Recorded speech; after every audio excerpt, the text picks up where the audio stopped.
ની દવા લેતો અને 6-7 માવા અને ચા થતા હતા. તો 15,000 રૂપિયા દર મહિને કામ બી 25,000 નું થાય, પણ અમે ઘરમાં કઈ વધે નહીં.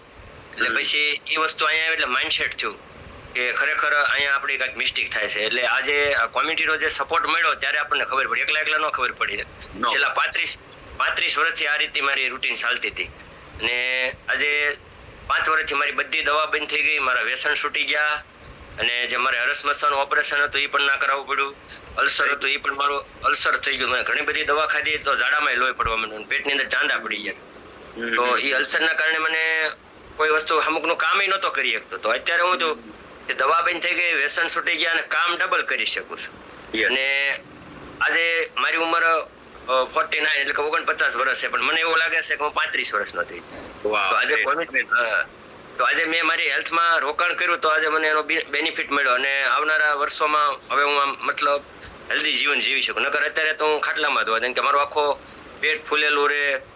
38 ની કમર હતી, 80 કિલો વજન હતું, અત્યારે મારું 60 કિલો વજન. અને બીજું તમે જે કીધું કે આજે કોમ્યુનિટીનો સાથ સપોર્ટ મળ્યો ને તો 100 ગ્રામ પણ મારું વજન વધતું નથી મારી મરજી સિવાય. એ મને ખ્યાલ આવી ગયો. આજે 5 વર્ષથી મારું વજન મેન્ટેન છે 60 કિલો. તો એ પણ મને અહીંથી શીખવા મળ્યું, જાણવા મળ્યું. ઘણા લોકો એમ કે મારું વજન વધી જાય, પણ પેલા ઘટાડીને તો બતાવો તો વધે ને. પેલા ઘટાડ્યું જ નથી, પાછું આપણે વાત કરીએ ક્યાં ખબર પડે. સાચી વાત. અત્યારે જે જરૂરિયાત છે તમારી 10 કિલો ઘટાડવાની, એ તો પહેલા ઘટાડો, તો આપણને ખબર પડે. પછીની વાત પછી આવે. આપણે શું કરતા હોય કે લોકો કે આ વસ્તુ બંધ કરવાથી પાછું વધી જાય, પણ અત્યારે તમારી જરૂરિયાત શું છે? અત્યારે જરૂરિયાત ઘટાડવાની છે, એ તો ઘટાડો. હા એમ, એટલે પહેલા ઘટાડીને તો બતાડો. એ બધી વસ્તુ અહીંથી આપણે શીખ્યા. અને પ્લસ મારા ફૂલ ફેમિલી નું રિઝલ્ટ આવ્યું. મારા ફાધર 75 વર્ષની ઉંમર છે, એ રોજની 2 જોડી બીડી પીતા હતા. તો એની બીડી છૂટી ગઈ, એની દવા બંધ થઈ ગઈ. મારા મમ્મીને ઇન્સ્યુલિન લેવા પડતા હતા, તો એના ઇન્સ્યુલિન બંધ થઈ ગયા. પછી કોલેસ્ટ્રોલ આવતું, એ એને બહુ સારું થયું. એટલે અમારું ફૂલ ફેમિલી અમે અત્યારે રાજા જેવો નાસ્તો ને રાણી જેવી ચા લઈ રહ્યા છીએ. અને એક પણ તારે અમારે દવાખાને જવું પડતું નથી. એટલે આથી ઘણું બધું શીખ્યું. જોરદાર જોરદાર. તો આજે સમજો કે એક વ્યક્તિ જયારે એકાઉન્ટેબિલિટી લે, જવાબદારી લે અને સાથે સાથે કહેવાય કે એ હેલ્ધી બને, એની પછી સાહેબ આજે અશોકભાઈ તમે તો માત્ર ને માત્ર પોતાના વજન છે એકચ્યુઅલી ઘટાડવા માટે, તમારા પોતાની તકલીફો છે ઓછી થાય એની માટે આવ્યા હતા, બરાબર? હવે તમે જયારે આ વસ્તુ તમને મળી ગઈ તો આજે તમારા દ્વારા તમે કેટલા લોકોને મદદ કરી ચુક્યા છો અત્યાર સુધી? Yes sir. હવે મને એવું લાગ્યું કે મારા વ્યસન છૂટતા હોય ને મારી દવા બંધ થતી હોય ને તો ઘણા બધા લોકો હેરાન થાય છે. તો હું બસ એક જ મારું લક્ષ્ય કે બીજાને સારું થાય, બીજાને સારું થાય. અત્યાર સુધીમાં સર મેં લગભગ 700 થી વધુ લોકોને દવા મુક્ત કર્યા છે. અને એમાં ઘણા બધા લોકો આમાં આપણા કોલમાં પણ બેઠા છે. એની દવા ડોક્ટરે બંધ કરાવી. જેટલા લોકો કોલમાં બેઠા છે ને, એક ખાલી ઇમેજિન કરજો, બરાબર? એક નિર્ણય અશોકભાઈ આ કોમ્યુનિટીમાં ન આવ્યા હોત તો શું તમને તમારું પોતાનું હાલનું સ્વાસ્થ્ય મળી શકત? બરાબર. જો હું આ કોમ્યુનિટીમાં ન આવ્યો હોત, હેતલ કોમ્યુનિટીમાં ન આવી હોત તો શું જે મારા દ્વારા આટલી મદદ થઈ શકત?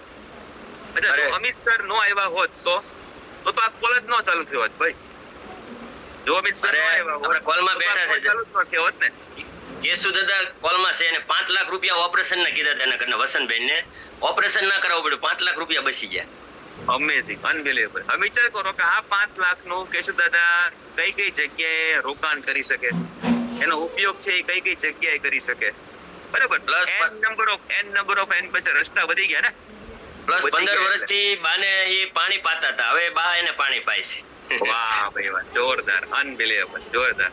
આજે અને ગરબા રમે છે ત્યારે. હાલીનો એકતા એ વ્યક્તિ ગરબા રમે છે. તો ડેફિનેટલી તો આજે જ્યારે હેલ્થ મળે છે ત્યારે તમારી પાસે બધું જ આવે છે. જ્યારે વેલ્થ પણ આવે છે, હેલ્થ મળે ત્યારે હેપીનેસ પણ આવે છે. હેલ્થ હોય ત્યારે તમારા મનગમતા સપના પણ તમે પૂરા કરી શકો છો. હેલ્થ હોય તો તમને રેકગ્નાઇઝેશન મળે. હેલ્થ હોય તો તમે એકચ્યુઅલી તમારા દેવસ્થાનેથી મને બધી જગ્યાએ તમે જઈ શકો. પણ હેલ્થ જ ન હોય તો ઝીરો, બરાબર? હું ઓલવેઝ સેન્ટેન્સનો ઉપયોગ, અને બહુ મારું સેન્ટેન્સ છે ને એ એકચ્યુઅલી બહુ ઇમ્પોર્ટન્ટ સેન્ટેન્સ છે. અને લાઈફમાં આવ્યા પછી ઘણું બધું સમજાણું કે જ્યારે તમે અહીંયા બેઠેલા બધા જ લોકો છે, મોર દેન 80 લોકો છે, બરાબર? તો આ બધા જ લોકો છે ને એકચ્યુઅલી કંઈક ને કંઈક પ્રોબ્લેમ હશે છે આપણા લાઈફની અંદર. નાનો મોટો મીડિયમ બધા પ્રકારના પ્રોબ્લેમ હશે, પણ જ્યારે હેલ્થનો પ્રોબ્લેમ આવશે ને ત્યારે આ તમામ પ્રોબ્લેમ, હજારો પ્રોબ્લેમ સાઈડમાં વહી જશે, પણ તમારી પાસે માત્ર એક જ પ્રોબ્લેમ વધશે, મારે હેલ્થ સારી કરવી છે એ પ્રોબ્લેમ, બરાબર, એ એક જ પ્રોબ્લેમ બચશે, બાકીના બધા પ્રોબ્લેમ સાઈડમાં વહી જશે. કે તો આપણે ઇમ્પોર્ટન્ટ છે કે જો હેલ્થ સારું છે, જે પણ ભગવાને આપણને શ્વાસ આપ્યા છે, આપણે લખેલા છે, એ પૂરેપૂરા શ્વાસ જીવીને જઈએ, બરાબર, અધૂરા શ્વાસ છે ને મૂકીને ન જઈએ. કારણ કે તમે જે શ્વાસ મૂકીને જશો ને બીજા કોઈને ઉપયોગમાં નથી આવવાના, એ તમારે જ ઉપયોગમાં લેવાના છે, બરાબર.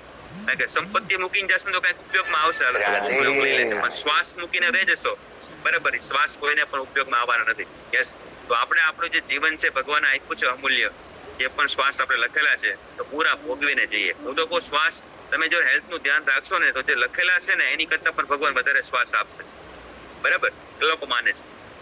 So thank you so much. આ સાથે આપણે આજનું સેશનને આપણે એન્ડ કરીએ અને